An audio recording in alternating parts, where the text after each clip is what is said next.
Hi, West Michigan. Tom Anderson here, and today I'm at Consumers Energy, basically on Hoyt Street in Muskegon Heights, and I have with me a guest, Roger Morgenstern, because we're going to talk about something that's new and relevant to every resident, basically, in the Muskegon area. Yep.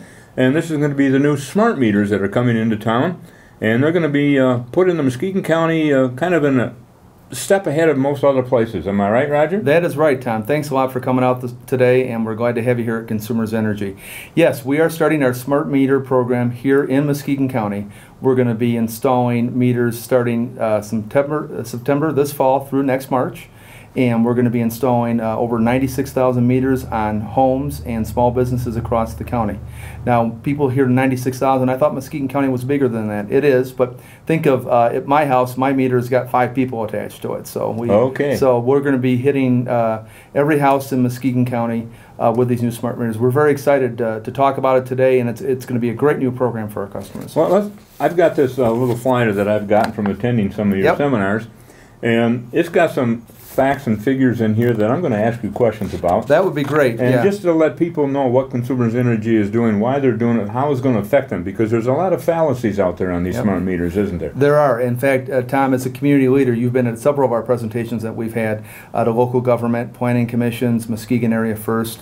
Yeah, we're trying to get the facts out there so that we can debunk a lot of the myths that exist. Okay, now I turn the first page, and the first thing I see is a smart grid, which is basically says Consumers Energy was founded 125 years ago. What's a smart grid? Well, a smart grid is a grid that's more responsive to our customers. Right now, there's a lot of things on the grid that are manual. When the power goes out, we don't know that people's power is out. We rely on our customers to call us.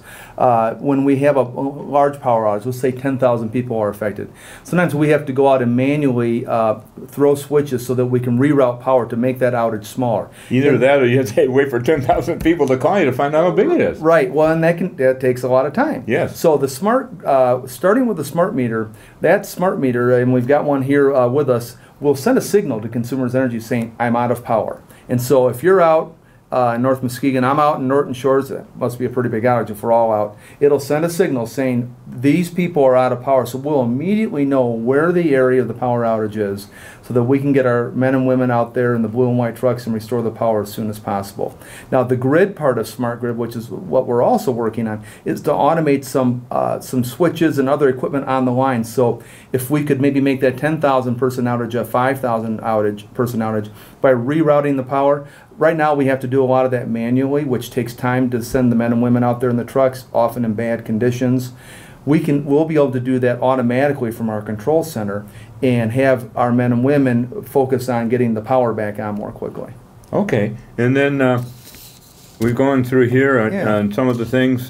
Basically, you've got century-old energy system and you're updating it. Yes, we've been around for 125 years, and in many ways what we've been doing is the same for that 125 years. The old dial and gear meter that is probably on the side of your home and other homes in Muskegon measures that energy use and it's read manually monthly. What the new smart meter will do, it measures that energy use for your entire home, but it does it hourly, and then it'll send that information once a day to Consumers Energy. So you'll be able to log on if you want to and look at your energy use in near real time, hour by hour, give you a better idea how your energy use affects what you end up paying at the end of the month. No more dog bites for meter readers. That's right. No more running and leaping fences to get away from the dog. That's right. That's right. Well, it's about the safety of our employees, and it's about giving our customers more information. Right now, you get that bill at the end of the month, and I sometimes call it the monthly surprise. Boy, look how much energy I used. Well, if you can go online and look, every couple of weeks, hey, look at how our energy use is tracking. It's not a surprise to you, and you have a better idea. Let's say we had a real hot week, and boy, I use the air conditioner more, but it's costing me that much to run that air conditioner. That's the kind of information that you'll be able to get with the smart meters and a website that you'll be able to log on to securely. Well, you said 96,000 meters. Yep. That means that people have been monthly going out and reading each meter individually? Yes. Got to be a cost. Well, yeah, there is a cost to that, and the smart meter cost is rolled into the rates we all pay. We will be reducing our meter reading fleet, our meter reading employees as a result of this, but we're working with them to find them other jobs within the company. It is a very labor-intensive process to manually read that meter once a month, and sometimes we'll estimate that meter If we can't get to that area to read them, that could result in an overly or a bill that's too high. That then the customers will call and say, "Hey, my bill's a lot higher than it used to be. What's the situation?" With the smart meter, there's no more estimated reads. There's a read that's automatically taken every month based on the information that the smart meter records on your home energy use. Basically, what it does, we're looking at one of the pictures there. It's like a cell phone text message that goes to Consumers Energy. Okay. It's encrypted, it's secured, it says it's coming from a random meter number. There's not a meter that says, "I'm at Tom Anderson's house, here's the address." That's a random number that's assigned to your meter, and that data information is not linked up with you and your account until it gets through our firewall at Consumers Energy in Jackson.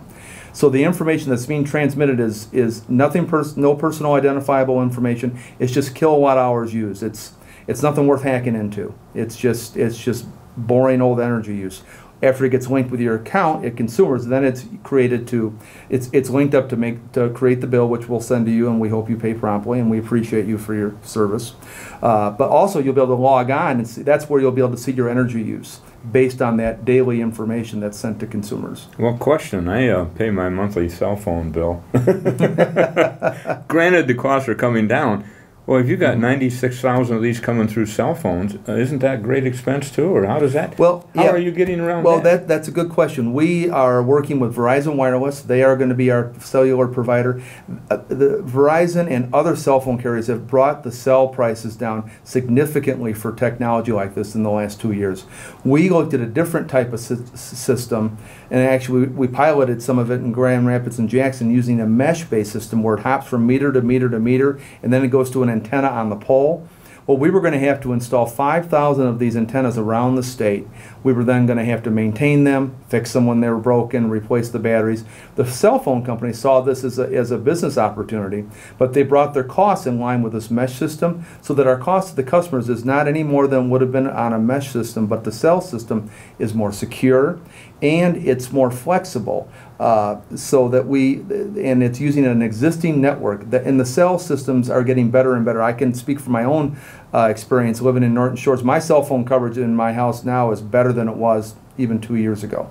So they're continuing to make that investment. So what we're doing, we're piggybacking on an existing network that Verizon is making investments in. So you're working together with something else that's already there. Exactly. And you don't have these antennas and poles which are going to require maintenance in the future. You have an issue, you call Verizon, right? Well, we call Verizon. Yeah, we'll call them for you. You do. Yes, I mean, yes. you do. They are working with us. But you're looking probably at hardly any issue at all with that. We have a guarantee of at least 98% reads through the system, and for the 2% that Verizon may not be able to get, Consumers Energy will pay to go out and read that meter manually. And that won't be a cost to the customer. But we think it's going to work real well. Just another thing, a lot of people, and we live here in right along beautiful Lake Michigan, people have said, "Hey, I live right on the lake. My cell phone service is not very good." Remember, this is more like a text message. You might be able to text somebody, but you may not get a strong enough cell phone signal. So we don't need a terribly strong signal to send an encrypted, secure text message, if you will, with their energy use. So. Well, I know if you live close to Lake Michigan, a lot of time your cell phone will pick up the signal from the other side of the lake, and your cell phone clock is an hour off. Right. So I mean, it is affected, but you're saying something I didn't realize. Your text messaging, which this is encrypted, and it doesn't take the power or need what it does for a voice-activated system. That is correct. It's a smaller bandwidth. Less bandwidth that is needed. So. Okay, I'm going to turn the page again, and we're going to talk. This is what I get a kick out of is this top picture here of this phone. Something we all grew up with, and it was a big, old, heavy phone. Yes, they were. And you could rent them from the telephone company. I remember rent them from the telephone company, and you had to find a big location to set it in the house. But that's disappeared now with the cell phones and the smartphones. Right. But it says, basically, then the phones were portable, chunky, traditional, open access to communication, and now we got the email, pictures, and everything else. Yeah. And that's how you're using the smart meters. By using the analogy of a cell phone.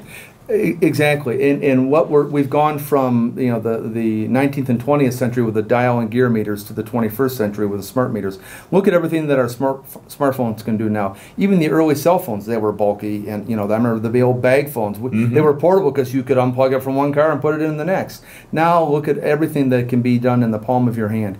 That's really the analogy we're using with the smart meters. We're upgrading to 21st century technology. We're going to provide more information to our customers so they can make smarter energy choices. Well, I look at this, and it may sound crazy, but basically you've been sending a person out to read a meter ever since the conception of putting electricity in individual homes. Yeah, that is correct. So that's 125 years just for Consumers Energy. Yep. Or it used to be Consumers Power. Consumers Power, yep. Or whatever you guys change the name right, to. Right, I just get a kick out. I just write Consumers on my check. Yep. And then I'm always right. That's right. We'll cash it. We'll cash it. Okay. Well, we're going to take a little break right now, and we're going to be right back.